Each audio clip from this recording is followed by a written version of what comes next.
नमस्ते दोस्तों। तो आज हम शुरू करने वाले हैं। आज का जो टॉपिक है ये है Penicillium, life cycle of Penicillium. पहले आता है इसका सिस्टमेटिक पोजीशन। तो पहले आता है क्लास। क्लास जो है ये है एस्कोमाइकोटा। ऑर्डर जो है ये है यूरोसियस। फैमिली जो है यूरोसियासी एंड इसका जेनस है पेनिसिलियम। ऑकरेंस की बात करें तो पेनिसिलियम को कॉमनली क्या बोलते हैं? पेनिसिलियम को बोलते हैं ब्लू मोल्ड या फिर ग्रीन मोल्ड, जिसके 100 से भी ज्यादा स्पेसीज पाए जाते हैं पूरे दुनिया भर में। और पेनिसिलियम का नाम पेनिसिलियम क्यों रखा गया? कि पेंसिल की तरह दिखता है? नहीं, ये पेंसिल की तरह नहीं दिखता है। तो फिर इसका नाम पेनिसिलियम क्यों रखा गया? जो पेनिसिलियम है, पेनिसिलियम जो होता है उसका लैटिन वर्ड क्या है? पेनिसिलस। ठीक है, इसका लैटिन वर्ड होता है पेनिसिलस। पेनिसिलस का मतलब होता है आर्टिस्ट ब्रश। आर्टिस्ट ब्रश का मतलब क्या? वो जो आप लोग सुबह सुबह करते हैं वो वाला ब्रश नहीं है। आर्टिस्ट का ब्रश होता है जो आर्टिस्ट लोग बनाते हैं ब्रश, मतलब पेंटिंग्स बनाते हैं ब्रश में, वो वाला ब्रश होता है आर्टिस्ट ब्रश। तो इसका जो कोनिडियोफोर होता है वो उसका स्ट्रक्चर सिमिलर रहता है आर्टिस्ट की ब्रश की तरह, इसीलिए उसको बोलते हैं पेनिसिलियम, क्योंकि इसका लैटिन वर्ड जो है वो है पेनिसिलस। और ये कहां पे पाया जाता है? ऑकरेंस की बात करें तो ये कहां पे पाया जाता है? The species of penicillium are saprophytes. ये सैप्रोफाइट्स होते हैं और ज्यादातर कहां पे पाए जाते हैं? सड़े हुए फ्रूट्स, वेजिटेबल्स, मांस या फिर टेक्सटाइल्स, लेदर एंड पेपर में भी पाए जाते हैं। अब आते हैं इसका वेजिटेबल स्ट्रक्चर। इसका जो माइसेलियम है वो प्रोफ्यूजली ब्रांच्ड होते हैं, ठीक है, और कंपोस्ट करते हैं क्या? Thin walled and uni to multinucleate hyphal cell. Uni and multi आप लोग सुने होंगे, यूनिसेल्युलर एंड मल्टीसेल्युलर। यूनिसेल्युलर मतलब होता है सिंगल सेल्ड एंड मल्टीसेल्युलर मतलब होता है बहुत सारे। यूनि मतलब सिंगल एंड मल्टी मतलब बहुत, ठीक है।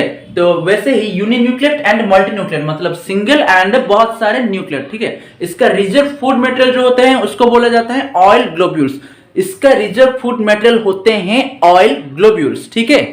The hyphae are hyaline and colourless in vegetative phase. मतलब हाइफी जो होते हैं वो ट्रांसपेरेंट होते हैं। ह्यालाइन मतलब क्या होता है? ट्रांसपेरेंट। हैप्पी जो होते हैं वो ट्रांसपेरेंट होते हैं कहाँ पे? वेजिटेटिव स्ट्रक्चर में। एंड उनके वॉल में पिगमेंट डेवलप हो जाते हैं, मतलब वो कलरफुल हो जाते हैं, कलर कुछ डेवलप हो जाते हैं पिगमेंट्स। कहाँ पे? रिप्रोडक्टिव फेज में। और इसके रिप्रोड्यूस जो होते हैं, रिप्रोडक्शन तीन तरह से होते हैं। तीन तरह से वो है, एक है वेजिटेटिव और एक है सेक्सुअल और एक है सेक्सुअल रिप्रोडक्शन। पहले हम पढ़ेंगे वेजिटेटिव रिप्रोडक्शन के बारे में। It takes by fragmentation. The mycelium breaks into small fragments by injury or any other reason. Each segment or fragment capable to develop into new mycelium।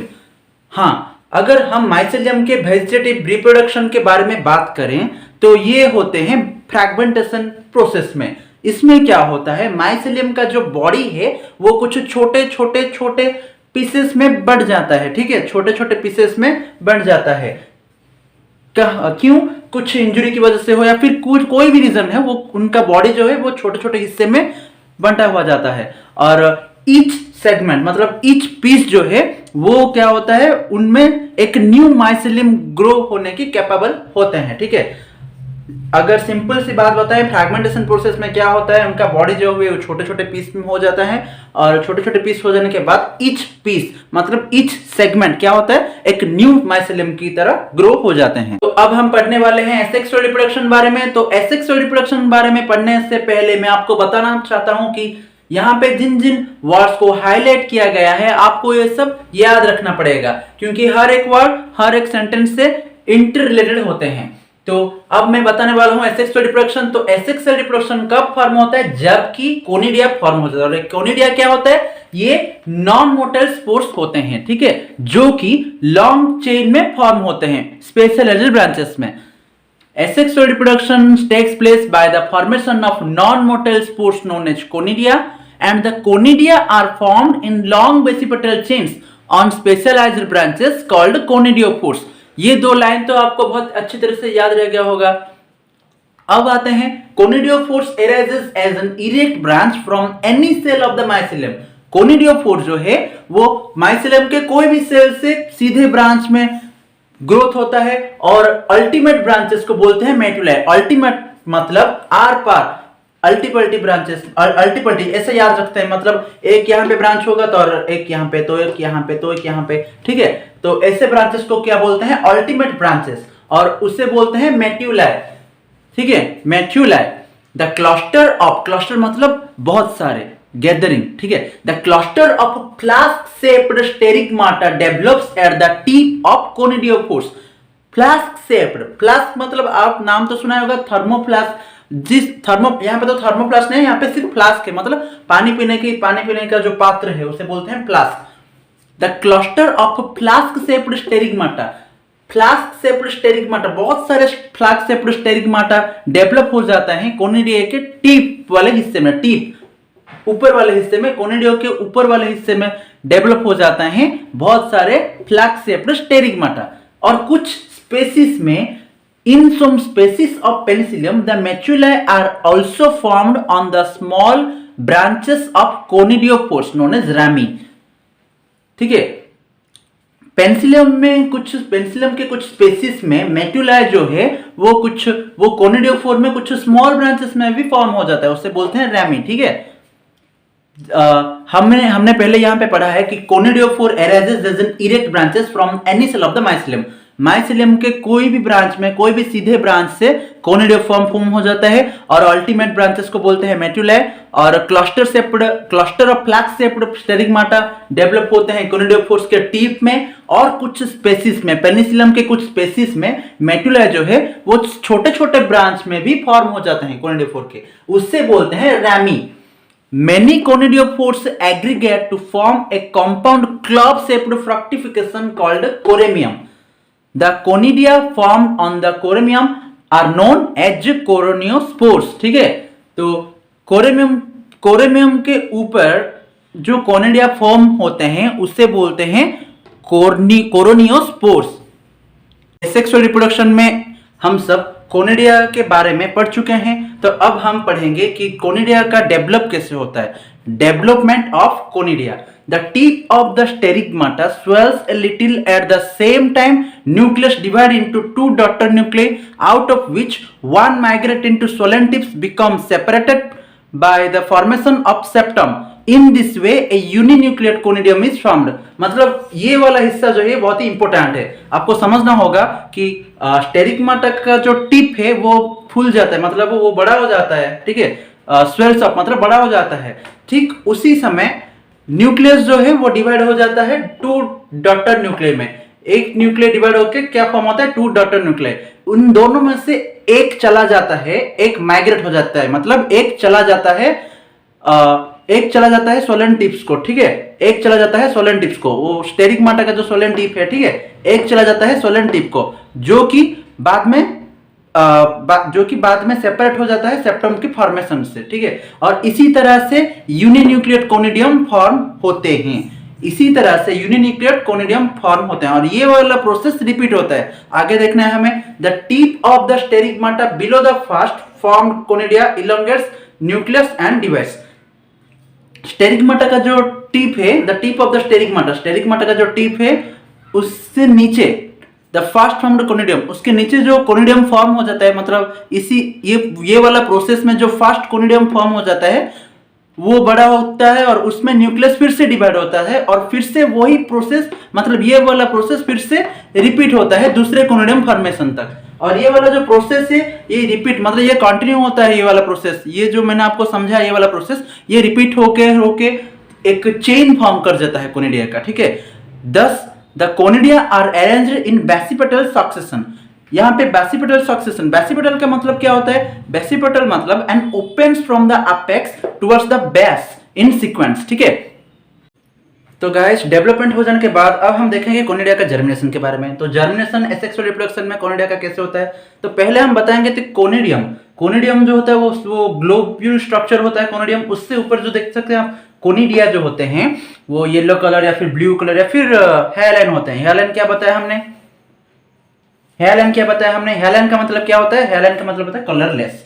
तो कोनिडिया जो होता है वो कलरलेस होते हैं, वो विंड की वजह से हो या फिर मतलब हवा की वजह से हो या फिर पानी की वजह से हो, वो क्या करते हैं, वो जर्मिनेट होते हैं। मतलब वो एजेंट्स यहाँ पे होते हैं, कैरिंग एजेंट्स क्या होते हैं, विंड या फिर वाटर। ठीक है, वहां से जाके वो किसी भी सॉफ्टवेयर पे गिरते हैं, मतलब वो किसी भी जर्म ट्यूब पे गिरते हैं। तो गिरने के बाद क्या होता है, उनका जो न्यूक्लियस होता है, उनका न्यूक्लियस बहुत सारे रिपीटेडली डिवाइड होता है, न्यूक्लियस में बहुत सारे रिपीटेडली डिवाइड होकर न्यूक्लियस गिरता है यहाँ पे जर्म ट्यूब के ऊपर गिरता है। जर्म ट्यूब के ऊपर गिरने के बाद जो न्यूक्लियस होता है वो क्या होता है, जर्म ट्यूब इलोंगेट्स हो जाता है, ठीक है, जर्म ट्यूब इलोंगेट्स हो जाता है, फिर बार बार न्यूक्लियस डिवाइड होते हैं, इसी तरह सेप्टा फॉर्मेशन होते हैं, ठीक है, इसी तरह सेप्टा फॉर्मेशन होते हैं और इसी तरह ही हो जाते हैं न्यू माइसेलियम, ठीक है। एक बार फिर से मैं बता देता हूं, कोनिडियम जो होता है उनका स्ट्रक्चर होता है ओवल या फिर ग्लोब्यूल्स या फिर एलिप्टिकल स्ट्रक्चर होते हैं, उनके ऊपर वाले हिस्से में जो कोनिडिया प्रेजेंट होते हैं, ठीक है, कोनिडिया जो होते हैं वो ग्रीन, ब्लू, येलो या फिर हियालाइन कलर के होते हैं, ठीक है। हियालाइन मतलब कलरलेस, सॉरी हियालाइन मतलब ट्रांसपेरेंट, कलरलेस मतलब ट्रांसपेरेंट ही होते हैं ना हियालाइन। और जब ये किसी भी विंड या फिर एयर से जर्मिनेट होते हैं किसी सुइटेबल सब्सट्रेटम पर, तो उनका जो न्यूक्लियस है, कोनिडियम का जो न्यूक्लियस है वो बार बार डिवाइड हो जाता है और गिरते हैं कहां पर, जर्म ट्यूब पर गिरते हैं और जर्म ट्यूब इलोंगेट्स हो जाते हैं और फॉर्म होते हैं सेप्टा, ठीक है, जर्म ट्यूब इलोंगेट्स हो जाते हैं और फॉर्म होते हैं क्या, सेप्टा फॉर्मेशन होते हैं। ठीक इसी तरह in this way a new mycelium is formed. तो सेक्सुअल रिप्रोडक्शन के बारे में बात करें तो सेक्सुअल रिप्रोडक्शन कुछ ही स्पेसिस में पाया जाता है पेनिसिलियम के, वो उनमें ग्रेजुअल रिडक्शन हो जाता है सेक्सुअलिटी का। Both male and female sex organ functional होते हैं सेक्सुअल रिप्रोडक्शन में पेनिसिलियम के। तो मेल सेक्स ऑर्गन यहाँ पे रिपीट हो गया, ठीक है, मेल सेक्स ऑर्गन को बोलते हैं antheridium and female sex organ को बोलते हैं आस्कोगोनियम, और दोनों एडजेसेंट माइसेलियम एडजेसेंट हाइफी में पाए जाते हैं, एक ही माइसेलियम के एडजेसेंट हाइफी में पाए जाते हैं। माइसेलियम के किसी भी सेल से एक इरेक्ट यूनिसेलुलर ब्रांच की तरह डेवलप हो जाता है आस्कोगोनियम। यंग जब रहता है आस्कोगोनियम तब वो यूनिन्यूक्लिएट रहता है, उसके बाद उनका न्यूक्लियस में रिपीटेटिव माइटोटिक डिवीजन होने की वजह से वो मैच्योर रह जाता है, ठीक है, मैच्योर हो जाता है। वो मैच्योर आस्कोगोनियम जो रहता है उनमें 32 या फिर 64 डॉटर न्यूक्लियर रहते हैं जो कि यूनिसेलुलर रहते हैं। एक और बार रिपीट कर लेता हूं, ascogonium develops as an erect unicellular branch from any cell of the mycelium. The young Ascogonium is uninucleate, but the nucleus undergoes repeated mitotic divisions as the Ascogonium matures. Thus, a mature Ascogonium has 32 or 64 daughter nuclei and it remains unicellular. Actually मैं इसीलिए read कर रहा हूं ताकि आपका spelling जो है वो डाउट ना रहे, ठीक है। तो माइसेलियम के किसी भी सेल से आस्कोगोनियम डेवलप हो जाता है, जब वो डेवलप हो जाता है यंग आस्कोगोनियम तब वो यूनिन्यूक्लिएट रहता है, लेकिन उसके बाद उनका जो न्यूक्लियस है उनमें रिपीटेड माइटोटिक डिवीजन होता है और वो हो जाता है मैच्योर, ठीक है, आस्कोगोनियम हो गया मैच्योर। यंग आस्कोगोनियम मैच्योर होने के बाद उनमें 32 या फिर 64 यंग न्यूक्लियर रह जाते हैं, ठीक है, डॉटर न्यूक्लियर बाय यंग आस्कोगोनियम जो कि यूनिसेलुलर रहते हैं, ठीक है। उसके बाद आता है antheridium. Following the initiation of Ascogonium, an antheridial branch also develops from the same hypha on which Ascogonium is initiated. As the antheridium grows, it coils spirally around the Ascogonium. मतलब ये है कि Ascogonium का initiation process शुरू होने के बाद antheridial branch जो है वो भी डेवलप हो जाता है सेम हाइपा में ही। मैंने आपको पहले ही बताया था कि सेम माइसेलियम में ही ग्रोथ करते हैं दोनों एडजेसेंट हाइफी में, मतलब सेम माइसेलियम में ही ग्रोथ कर जाते हैं आस्कोगोनियम एंड एंथेरिडियम एडजेसेंट टाइप के, ठीक है। तो आस्कोगोनियम का इनिशिएशन प्रोसेस शुरू होने के बाद एंथेरिडियल ब्रांच भी डेवलप हो जाता है सेम हाइफी में। जिस हाइफी में आस्कोगोनियम इनिशिएट होता है उसी हाइफी में ही एंथेरिडियम का प्रोसेस जो है वो शुरू हो जाता है। तो कैसे होता है, एंथेरिडियम जब ग्रो हो जाता है वो क्या करता है, वो आस्कोगोनियम के चारों तरफ कॉइल स्पाइरली, मतलब आस्कोगोनियम के चारों तरफ स्पाइरली वो रह जाता है, मतलब राउंड जैसे स्ट्रक्चर होके रह जाता है। तो गाइस कैसा लगा आज का वीडियो, अगर थोड़ी सी भी अच्छी लगी हो तो लाइक जरूर कीजिएगा, क्योंकि लाइक करने से आगे से और वीडियो बनाने के लिए जोश मिलता है। एंड अगर आप मेरे चैनल में नए हो तो आगे ऐसे और वीडियो देखने के लिए चैनल को सब्सक्राइब जरूर कीजिएगा। एंड अगर आपको कुछ डाउट्स हो वीडियो रिलेटेड तो आप मुझे कमेंट सेक्शन पे जरूर बता सकते हैं। And really thanks for watching till the end.